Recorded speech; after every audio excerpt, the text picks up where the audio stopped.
Hi everybody, I'm Brian Eslick from Automotive, and today's video is sponsored by Bosch.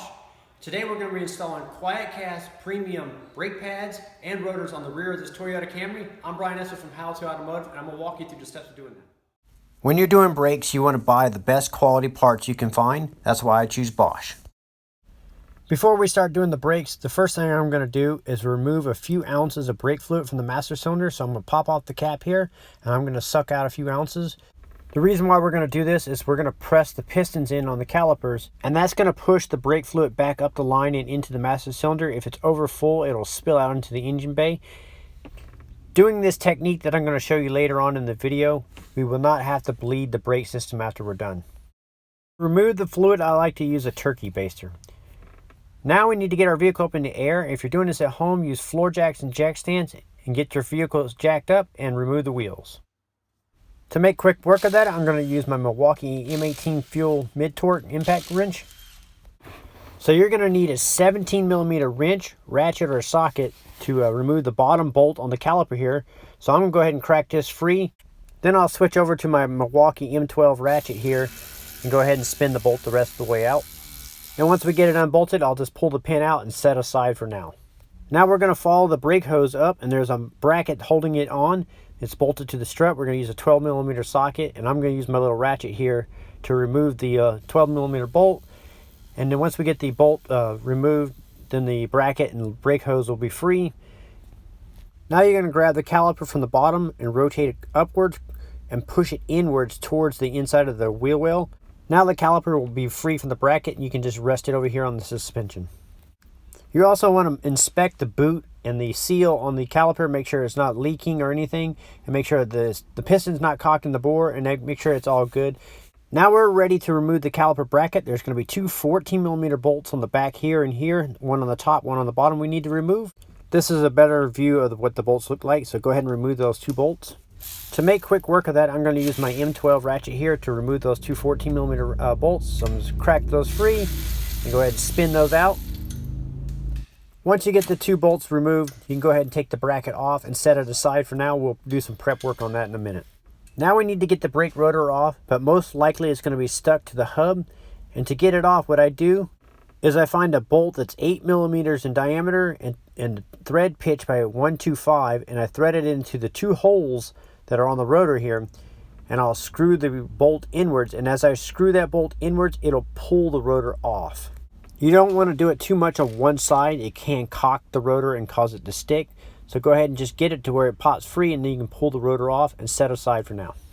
Now you can inspect the park brake shoes, make sure they're in good shape. If they're in bad shape, you may have to replace those. So I like to clean these up before I put the new brake parts back on. So I'm going to use a little bit of brake clean and spray the park brake shoes down. I have a bucket underneath catching all the runoff.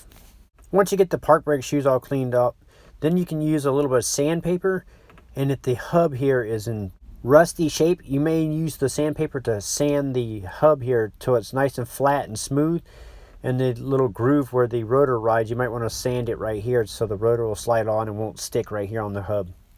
Now we're ready to install our replacement rotor. Bosch has supplied the parts for this video, and we're going to use these QuietCast brake rotors. These are their premium brake rotors to reduce brake dust, vibrations, and to have a smooth quality brake pedal. I've been using Bosch parts for almost 25 years now. I would never recommend parts to you guys if I didn't believe and trust in them. So these rotors come with a special paint on them, and we do not want to wash these. The paint that they're coated with is designed to help them break in. So we need to take out this rubber plug from the old rotor because the new one does not come with it. So go ahead and pull this out. This plug is where we adjust the park brake shoe through, so we're going to save that for now. So we're going to line up the hole that goes for the plug onto the hole on the hub here, and we're going to slide our rotor on and check our park brake adjustment. So if you can spin your rotor like this really freely, your park brakes need to be adjusted out. Here is the adjuster wheel on the bottom here. So you'll adjust the wheel one way and it'll expand the shoes, adjust it the other way and it'll contract the shoes depending if you need to loosen or tighten up your park brake shoes. I like to adjust the adjuster with my fingers like this and adjust it out and then slide the rotor on and then see if we're in the ballpark. So I'll line up the hole in the hub, slide the rotor on with the hole, and then I'll spin it and see where we're at. We may have to take it on and off several times, You want to feel those shoes inside slightly touch or drag the inside of the rotor here. So when you spin it, you want to feel a slight little drag in there. You don't want it to be too tight, but just a drag. You can also adjust it through the hole, looking through, and with a screwdriver, click the little star wheel inside, up or down, to tighten or loosen up the adjuster. It's a little harder like this, I think, looking through it and trying to get it. And you may have to take this rotor on and off several times to get this correct. Now you can go ahead and reinstall the rubber plug. After that, we're going to prep the caliper bracket itself by removing the old pads and hardware and lube everything up. The QuietCast premium brake pads come with all the hardware and lubricant we need to do this job. So you're going to go ahead and peel off all the old hardware. Then with a wire brush, I like to clean the channels out right here and here on the top and bottom of the bracket. And then we can go ahead and install the new clips. So we'll get the clips out of the box, and we'll take these clips and we'll install them onto the brake calipers. So they just press on. So you'll line them up like this and just press them into position. Now we're going to clean the slide pin. So we're going to use a rag, maybe a little bit of brake clean, and wash off all the old grease off the slide pin here. And then the brakes come with a pack of grease that we're going to use. So we're going to put a little dab of this grease on that slide pin, and that'll get everything moving freely and making sure the brakes work properly. So just put a thin layer of grease on the slide pin itself. Next, you can put a thin layer of the grease on the back of the shim on the brake pads. You want to be careful not to get any of the grease on the front of the brake pads itself. Now we're ready to bolt the bracket back up. Before we do though, I'm going to take a little bit of blue thread locker made by Permatex, and I'm going to put a little bit of that thread locker on the bolts, and that's going to help prevent these bolts from vibrating loose and coming back off. So once you get that prepped, then you can slide the bracket back over the rotor and start the two 14mm bolts, and then you can run them down until they're snug, and then we're going to torque them down by hand. To make quick work of that, I'm just going to run it in until it's snug with the electric ratchet here.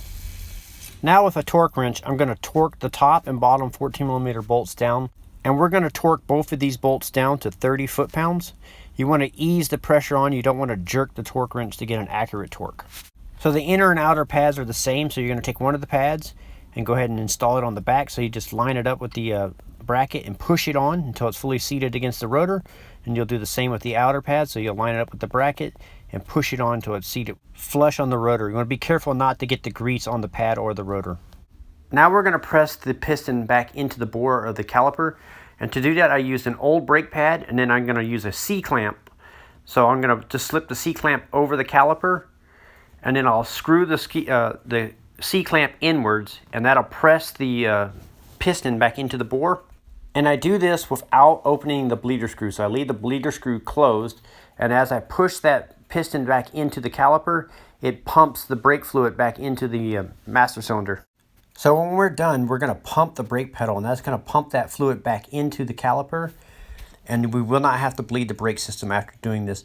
As a disclaimer, I always recommend, if the pedal doesn't feel right to you, then I recommend bleeding the system. Now we're going to stretch out the brake hose and caliper and make sure it's not twisted, and we're going to reinstall the caliper. So you're going to take the top port and slide it over the pin that's mounted on the bracket, and then we'll lower the caliper downwards into position. Then we'll start the 17mm bolt pin from the backside. Before we install the bolt, you put a little bit of grease on the flat portion of it right here. Then you can put a little bit of blue thread locker on the very tip on the threaded portion of it, and then you can slide it back into position. Now you can run the bolt in until it's snug. Now you can torque this bolt down to 32 foot-pounds. Now you can go ahead and re-secure the hose and the bracket to the strut mount here with a 12mm bolt. Go ahead and install that and tighten that up. Now that you got the hose re-secure, you're going to duplicate the same exact process for the opposite side. And then after that, we're going to reinstall the tires and wheels. Once you have the wheels installed and the lug nuts run down until they're snug, then what I do is lower the vehicle down to the ground, and then I torque the wheels down to 76 foot-pounds. Now you're going to want to pump the brake pedal 5 or 6 times, and that's going to pump that fluid back from the master cylinder back into the calipers. And you should have a nice firm pedal, and you will not have to bleed the brake system. If the pedal feels funny though, I recommend bleeding it. The last step is going to be to double check your brake fluid level. If you are low, add .3 brake fluid. I'd like to thank Bosch for sponsoring this video. I recommend that you pick up a set of QuietCast brake pads and rotors for your vehicle. I'm Brian Esser from How To Automotive. I'd like to thank you guys for watching my videos. Encourage you to subscribe. Invite you to head over to the howtoautomotive.com website for more valuable videos like this. And I'd like to thank you again for watching.